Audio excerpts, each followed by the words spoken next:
I am sitting down today with Dusty Kuskie of A Diamond Beauty Makeup and Hair, and you're gonna love her. She is so fantastic. I met her 2 years ago at a Not Pro workshop, and we're together again in San Diego, and we're gonna talk about networking, her approach to all sexes, all races, and the way that she's able to work with all different skin types, and she knows her stuff. So get ready to get some tips about running your business if you're a makeup artist, or learn some tips about what to ask when you're in the chair and what you should be paying for your beauty services. You're gonna love it.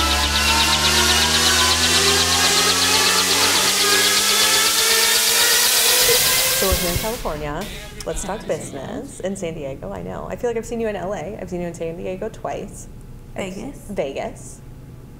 And you always do a beautiful job with my makeup, which I can't wait for tomorrow. Thank you, thank you.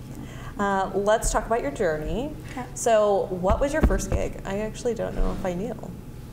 I actually did, well, I've been doing makeup for 18 years and hair for about 4. I went to a makeup artistry school, and my first gig was a big lingerie company that's at Nordstrom's now. I did their first spread of like a bikini pajama jam kind of. Sounds like a fun shoot. It was a very sunset at the beach. It was great, and I absolutely loved editorial. I love doing celebrities, so I started off in the black entertainment industry. Okay. And then I went from. And how did you get those first couple of jobs? Well, the funny thing is, did you know people? I was because I feel like LA is a saturated market to get into. Yes, that, and also I was a store manager at a hip hop store called Demo, which was in Cerritos. So Snoop Dogg would shop there, Boris Chestnut, The Game. So I would just network with them when they would come in just for their kids. And I would also go to a lot of comedy clubs, and when you were at a comedy club, there was always a photographer. And I was always taught when you were in makeup school, you're always supposed to schmooze with the photographer if you want to do editorial or celebrity work.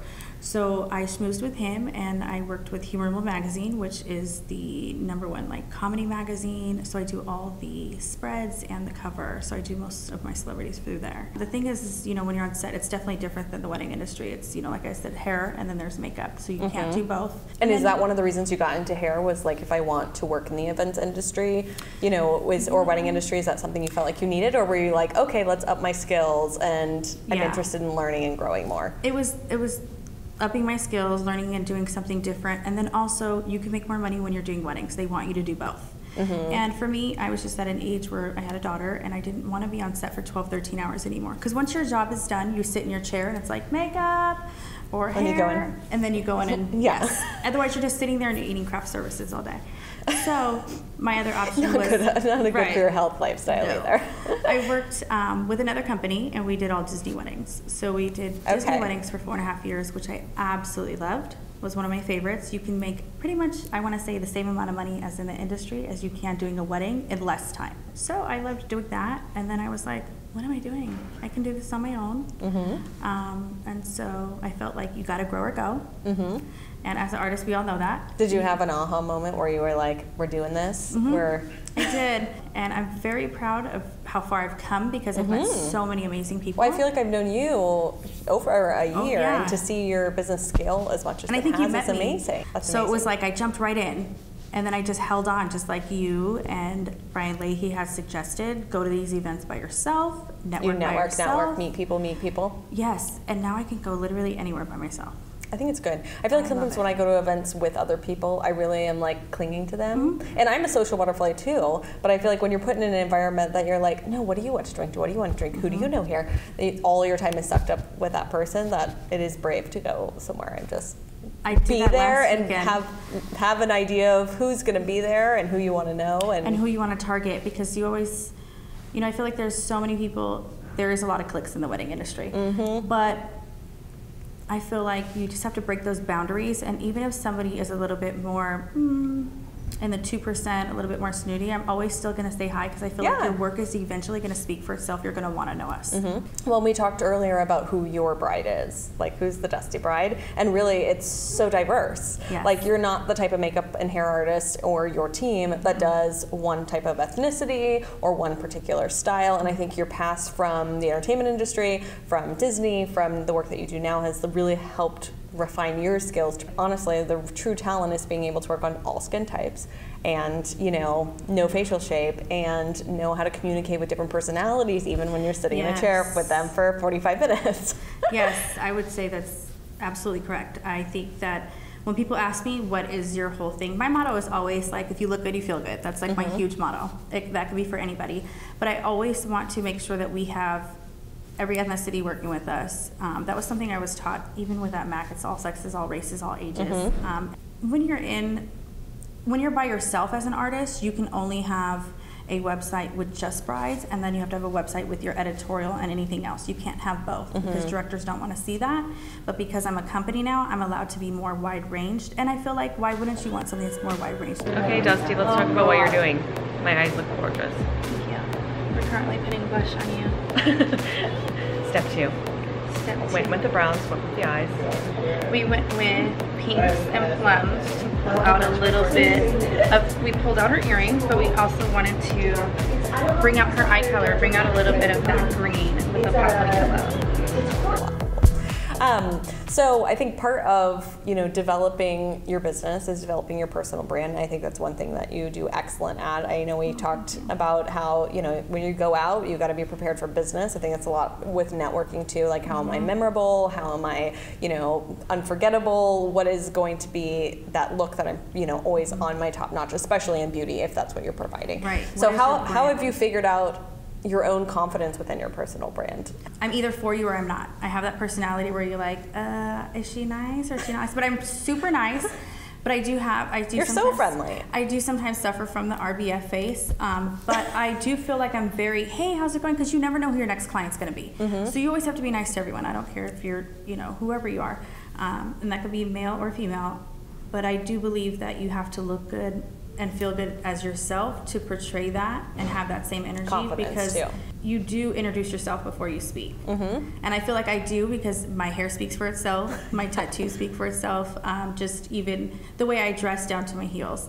But I knew that was my brand. And I know that's so completely different from the wedding industry, but I wanted to introduce that to the wedding industry because this is the millennials. And this is exactly how they are. And I think there's a huge thing with being accepted whoever you are, and for you to provide beauty for everyone, I think it's a perfect match. I really do.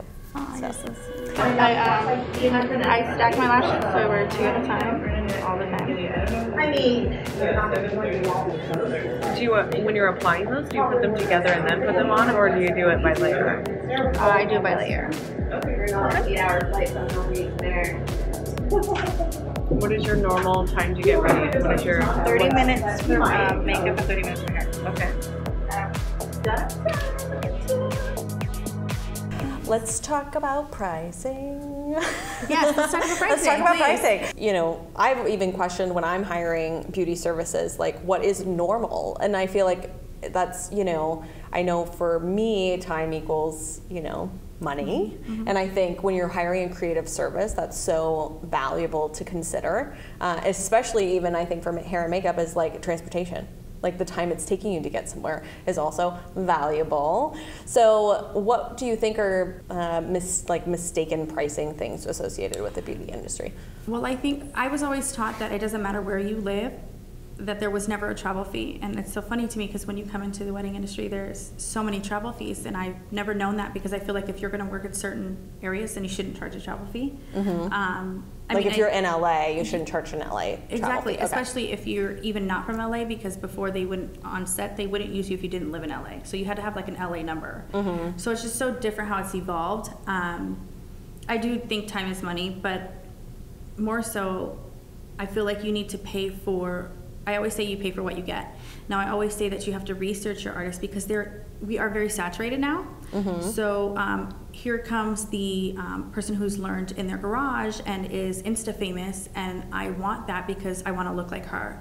And I always try to tell people, just because a makeup artist or hairstylist looks good doesn't mean they do good work. No, and not because exactly. they've done their and they're used to their shape eye, they're used to their lip, their contouring, which does not convert. No, and I feel like that's such a misconception because just like we kind of all do, we walk by makeup counters, we're like, ooh, let her do our makeup because she looks good. You need to really investigate on what you're spending your money on. Now, do they have a resume?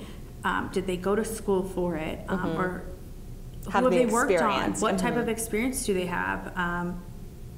And I mean, I feel like 18 years is a lot for me, but I did TV, video, film, photo, runway, bridal. I can tell you how your makeup's going to look in black and white versus an era photo. I feel like that would be a great question to even ask an artist when you're looking to hire them. Do you know how to do a 1940s look? Do you know how to do a 1920s look? Do you know what era you're working with? Do you know how I'm going to transpire in a black and white photo? What lipstick would you use? How are you going to make, what kind of shaped face do I have? Are my eyes close set or far set? People don't know that. It's true. Are my eyebrows too far in? Are they even? Would you do something different with them? Yeah. Right. What would you make, how would you transpire a contour look? Because contouring is supposed to change your face, and it's supposed to become the epitome of beauty, but you're supposed to create an illusion, not just the, which is what everybody's into. So, and then you just need to find out how seasoned your artists are. I think it's so important. And for new artists, how would you recommend them starting, what they charge? I think they need to look at, as a company, I've noticed it's so different as me charging individually, because individually I can charge more, versus me as a company, I can't, because you want to look at all your other competitors and kind of stay equal so that they're looking for quality versus quantity. Yeah. So that's a little different for me. Because I have artists that can pick up a bride for $500. And they're like, no problem. Whereas if you're in the wedding industry and this is what you do, you can get a budget bride that's like, why are you charging $5? And I assume like each market is probably so unique in terms of cost too, of like what people are charging and really understanding the value and who's spending what and not undercutting, you know, and understanding. I think a lot of times when I meet with people, even here at the Knot, when we're doing these workshops, they tell me what their pricing is, and I'm like, are you getting the bride that you want? No. Are you getting the groom that you want? No. Honestly, your low pricing is affecting the industry, and it's also affecting the quality of couples that you're getting. And so I think it's same with makeup. It's like, you know your worth, price your worth, you know. I've lost out on a couple of jobs. I mean, there is sometimes, but see, I've always come from a background of a teacher who taught me, don't ever, if you're not busy that day, don't ever not take a job, because you never know who's going to be there that you can either meet or can use you again, what it can lead to. So if you're not booked, why not? But if you're booked and then you're still trying to lowball, I'm just like, I'm not for you. Because that means if you're already trying to lowball me, once I get there, you're going to try to ask and about they're not going to be else. happy clients to begin with. Yes. So that leads me to, as you're, I mean, you sit with women all day long and men, and what do you feel like you want them to express to you, communicate to you when they hop in that chair? Because I think that's something that I know sometimes I feel insecure about speaking up, like I only do eyeliner on the top, or I'm used to this, and then if they do anything different, I'm like, you know. But you didn't say it at the beginning. But I didn't say it at the beginning. So what do you feel like needs to be communicated more to have a more successful, you know, end game? What I've learned, my job is to investigate. That's my job. My You're job like is to find out that too. We're like the barbershop. My job is to find out, what type of skin do you have? Are you allergic to anything? Is there a certain way you do things? Do you like brown or black eyeliner? Do you like your eyebrows a certain way? Because I like my eyebrows a certain way. So if you like your eyebrows a certain way, then I'll give you the pen and pencil or whatever you'd like to use to do it yourself, because obviously I'm not going to give you what you want. So let's go ahead and do that. You always want to investigate, but my main thing, especially with weddings, I always make sure they give me inspiration pictures, because just because you said, hey, I want a smoky eye, I'm like, great. So a smoky eye is dark all over the lid, faded up light, wrapped around here at the bottom, and she's like, no. I think you're really good at that too, because every time you've done my makeup and I'm like, this is what I'm thinking, and you communicate it back to me in a very practical, matter-of-fact way, I think it's been like, you're right, I'm not much into this or this or this. But you don't know. No, exactly. You hear everyone's always like, smoky, smoky, smoky. I'm like, that's not smoky, you guys. That's neutral. So if you have a picture, then we can talk about it. And then we can talk if you like, you know, shimmer versus matte, what's going to show up better on camera. What lip colors are going to look better on you? What can bring out your eyes? But you need somebody to investigate for you, because, like you said, some people are not going to speak up, and you are going to get that shy person. I do feel like a lot of the Disney brides were very shy because they were, I don't know, whatever you think looks good. And I'm like, no, because whatever I think looks good, and then if you don't like it, it's your big day. We don't have time to... You'll come out looking like Rainbow Bright when I'm done. You know, because I love color, but at the same time, you have to be practical. So if they have pictures, inspiration photos are huge for me. Right. Those are great tips. So do you have any productivity hacks? Like, is there anything that's changed your business to be more successful? Oh, yeah. Well, social media every morning. Mm-hmm. I mean, so are you a morning girl on your social? No, actually, because I looked at my Instagram analytics and it showed me that everyone looks at my page at noon. So I started posting at noon. But you probably have that lunch break lull and people who are like, what's hair and makeup? You probably have a lot of people who are following and wanting to see. And I get 70% is women, 20% is men on my business page. Analytics are huge if you're not following them, people. Yes, seriously. Analytics is huge. And all you have to have is a Facebook page, and then that converts to Instagram, and then you're able to make little edits. So you found the noon, so are you posting right before noon to kind of get that traction? Literally like 11:56. You're like, it's time. Yeah. Good. And have you seen a big increase in interaction by being aware of that time frame? But I feel like it drops when I go from a professional picture to a behind the scene picture, which is really weird because I know a lot of people want to see a behind the scene picture versus a professional. And are we talking about a post or a story? A post. Okay. Yeah, and I think that's just the way that it is sometimes too. It's like behind the scenes sometimes is better for stories. You know, these curated, beautiful, almost unrealistic images. But I feel like they're almost, people want to see. You have a great variety though. I mean, I think looking at your full feed, 9 images, you know, it's just like, this is who Dusty is, this is the work that she does, this is who she represents. I think that. I try. But we do some really cool stuff, so I just feel like some people want to see that up-close makeup instead of that professional photo because everybody knows it's Photoshopped. Mm-hmm. We can't get around that. I mean, we love magazines because they're all Photoshopped. Because it's so pretty. Yeah, and it's a dream. That, and then make sure that you post it on all platforms. So Yelp.